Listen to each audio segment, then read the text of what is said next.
Keep your forks in Denver because dessert is coming and the best is yet to come as the Denver Broncos just keep getting more and more good news as they are on a plane flying to Buffalo in a winner-go-home situation in the playoffs. All we've wanted for these past 10 years is like, just give me Denver Broncos playoff football. And now that I'm contemplating it, I'm like, why did I wish this on myself? Like, I will not enjoy this game. And let me know in the comments, will you enjoy this game until it's over?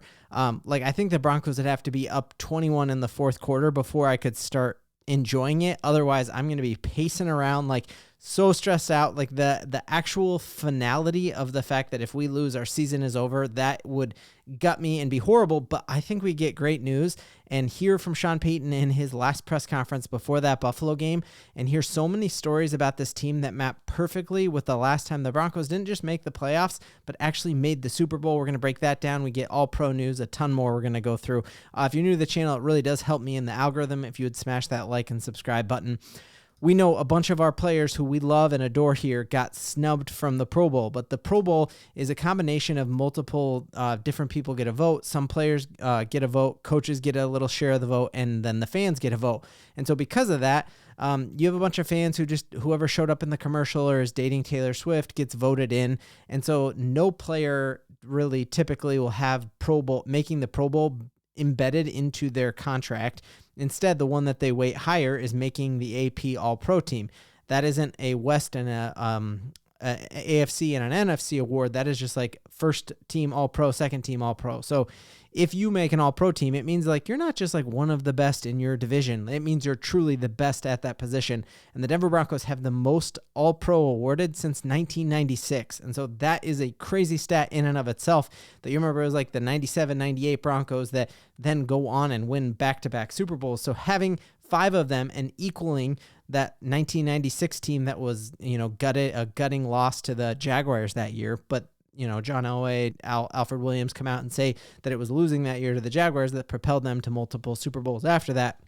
But to have that many All-Pros, we didn't even have that many All-Pros when we went to the Super Bowl the last time, or when Peyton Manning broke the internet and broke NFL records when we lost to the Seattle Seahawks. So that right there, in and of itself, is why you can't discount this team against the Buffalo Bills. We have 5 players who are the best at their position, and that is absolutely fantastic news.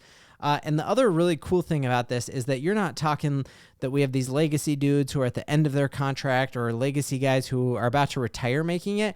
All 5 of our All-Proers who made the All-Pro are under the age of 28, which is just fantastic. This is what Sean Payton means when he says young, hungry, and dangerous, that if you just extrapolate that and say these guys are going to be All-Pros for years to come, well, what is going to happen if Devon Vele continues to peak like we've seen him?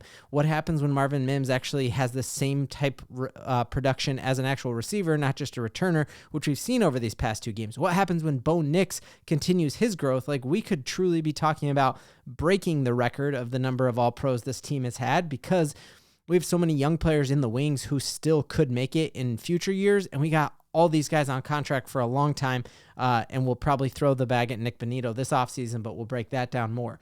Other cool thing is that not only is it just those 5 guys all under 28 who made it, we also had a lot of other players who someone voting for the AP thought was good enough to give a vote for. So awesome to see Garrett Bowles, one of the best left tackles, seeing Brandon Jones, who a lot of people were dogging on us moving on from Justin Simmons this offseason. Well, obviously he stepped in. He's getting All-Pro votes. Cortland Sutton, rightly so.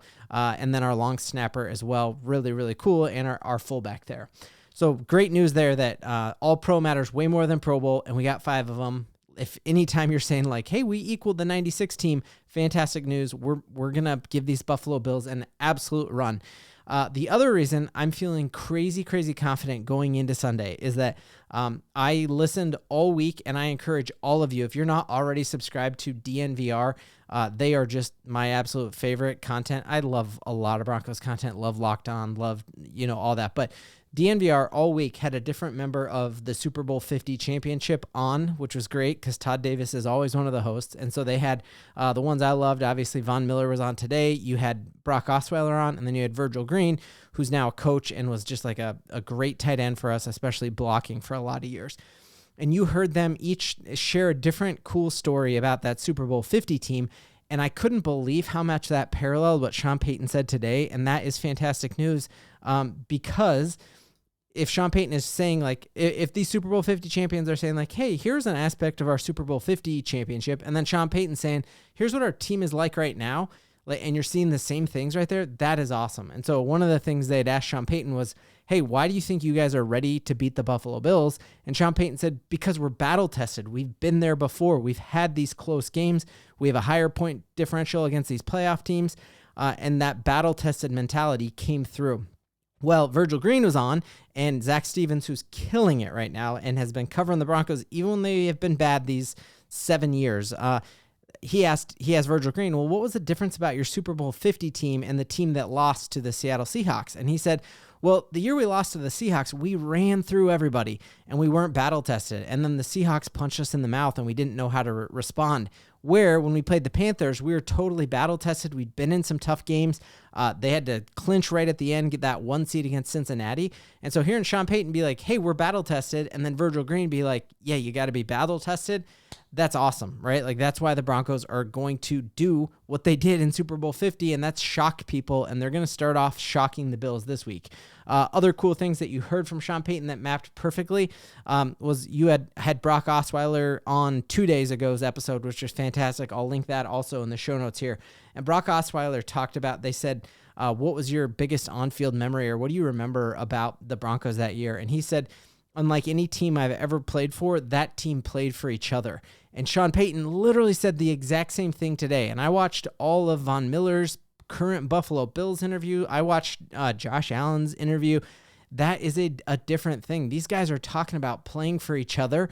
And Brock Osweiler said that's what propelled the team to win Super Bowl 50. And so you were just seeing those parallels, and you can't deny it. You were seeing us have actually more All-Pros on this team than we did then. You've seen us play in every single game we've been in. They have been one-score games. Bo Nix is going to be better. We know that Sean Payton is going to be in his bag when it comes to calling the plays.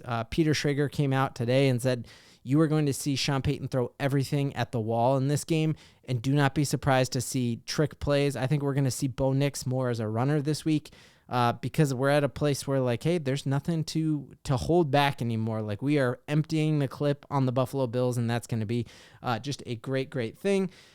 Seeing other cool stuff, the advanced analytics coming out and just showing how insane Marvin Mims is, not just as a returner, but over these past 2 weeks, guys, we've seen Marvin Mims score 2 touchdowns in each of these last 2 games with the Bengals and against the Chiefs, and seeing him hit the highest miles per hour of any wide receiver in the entire NFL. I think you are going to see Marvin Mims really in some innovative, cool play design this week as the Broncos are emptying the clip on the Buffalo Bills. And then just seeing, man, Sean Payton, I think that's going to be the difference. Like, Sean Payton over Sean McDermott, who would you take? And if we take a look here, another advanced analytic, they did the entire year, the projected point expected out of each team versus what they scored, and then how much over the Vegas line they scored. And you're just seeing there's a reason the Denver Broncos shipped off a first and a second round draft pick for Sean Payton, because other than Dan Campbell, he has outperformed expectations amongst everyone.